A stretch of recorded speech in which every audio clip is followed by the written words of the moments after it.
Hello student, start करते हैं 8.2 का क्वेश्चन नंबर 5। क्वेश्चन नंबर 5 में बेटा आपको बोला गया है in a parallelogram ABCD E and F are the midpoints of side AB and CD respectively. Show that the line segment AF and EC trisect the diagonal BD।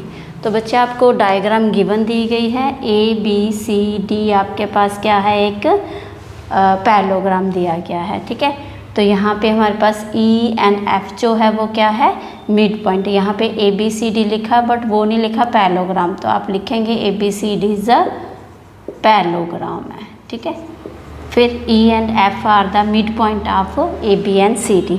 Line segment AF and EC trisect the diagonal BD। तो आपको ये prove करना है कि जो AF है और EC जो है ये डायगोनल को ट्राइसेक्ट का मतलब 3 भाग में डिवाइड कर रही है। ठीक है, तो सबसे पहले हम क्या करेंगे, प्रूफ स्टार्ट करते हैं इसका। अब बच्चे ये हमें दिया गया है पैरेललोग्राम। पैरेललोग्राम की अपोजिट साइड्स क्या होती हैं, इक्वल एंड पैरेलल। ठीक है, तो आप लिखेंगे यहाँ पे हमारे पास क्या है, ABCD is a parallelogram. Okay, तो हाफ ऑफ इसकी AB जो साइड होगी वो क्या हो जाएगी, हाफ ऑफ CD के इक्वल, क्योंकि हमारे पास क्या होती है, इसकी AB पैरेलल होती है CD के और AB इक्वल होती है CD के। ठीक है, तो यहाँ पे हाफ ऑफ AB इक्वल हो जाएगा हाफ ऑफ CD के, तो वही हाफ ऑफ AB किसके इक्वल है, देखो AE के। ठीक है, और ये क्या हो जाएगा, इक्वल हो जाएगा किसके, यहाँ से CF के। ओके, अगर बेटा ये इक्वल है तो ये क्या होगा, साथ में पैरेलल भी होगा, ये EF पैरेलल होगा CF के, क्योंकि हमारे पास AB जो है अपोजिट साइड ऑफ पैरेललोग्राम की इक्वल और पैरेलल होती हैं। ठीक है, तो यहाँ से हमारे पास इन कोऑर्डिनेटर अगर हम देखें, कोऑर्डिनेटर कौन सा, AECF, तो इन कोऑर्डिनेटर क्या आएगा, in coordinator AECF one pair of opposite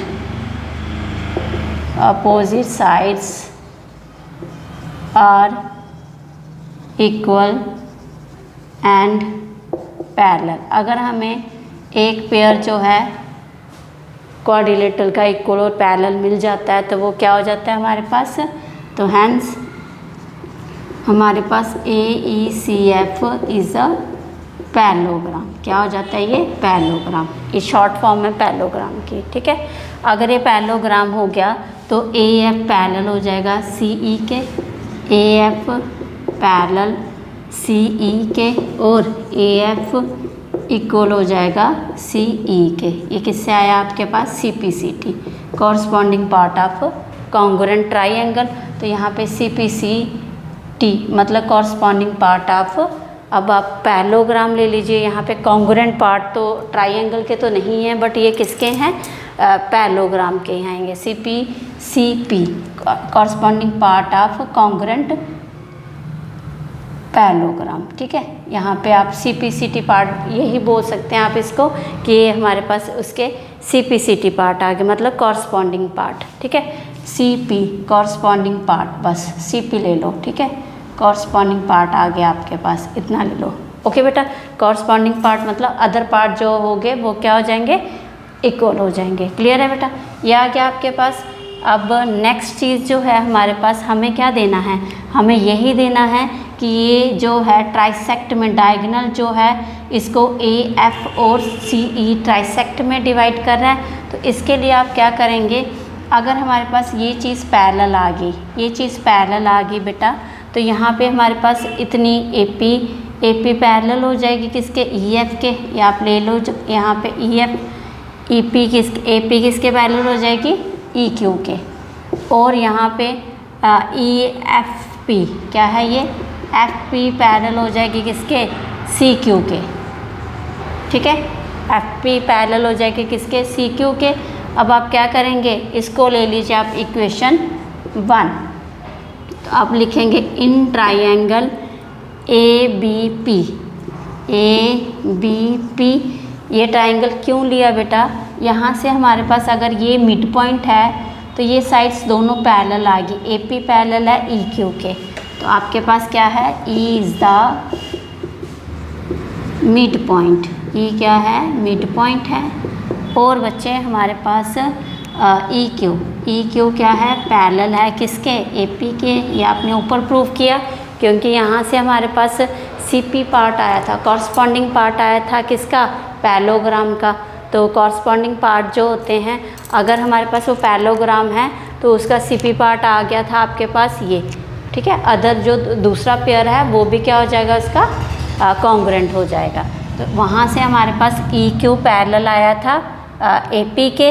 अब ई जो मिड पॉइंट है तो क्यू भी क्या हो जाएगा, आप लिखेंगे Q is mid point, mid point of किसका, क्यू किसका मिड पॉइंट हो गया, बीपी का।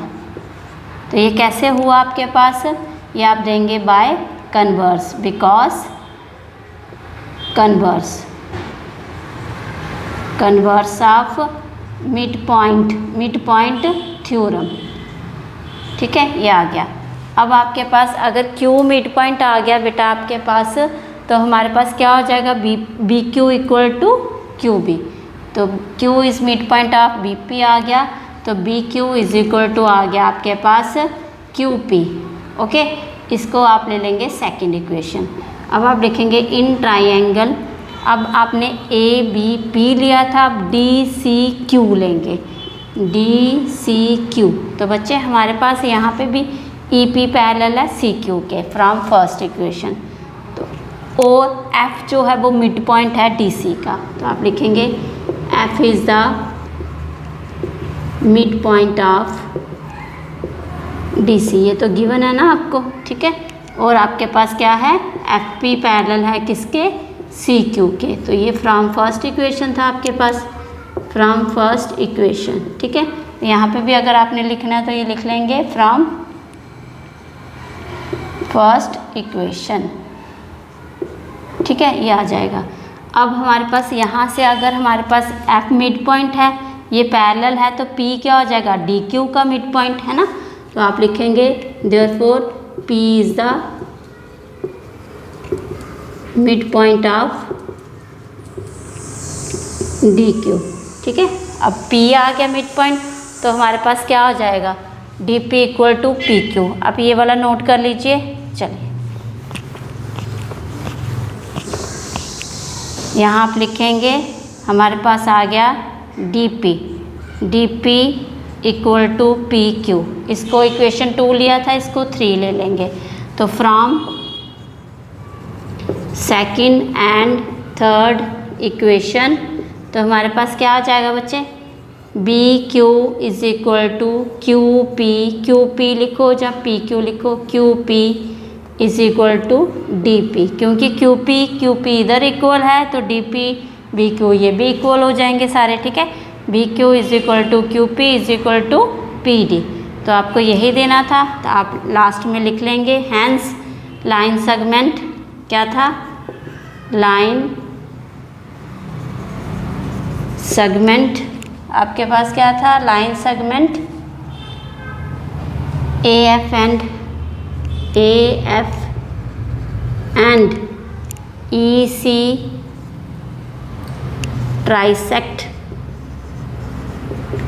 BD, ठीक है। आ गया आपका आंसर। ओके, होप आपको क्वेश्चन समझ आ गया हो। तो please like share and subscribe my YouTube channel. Thank you for your love and support.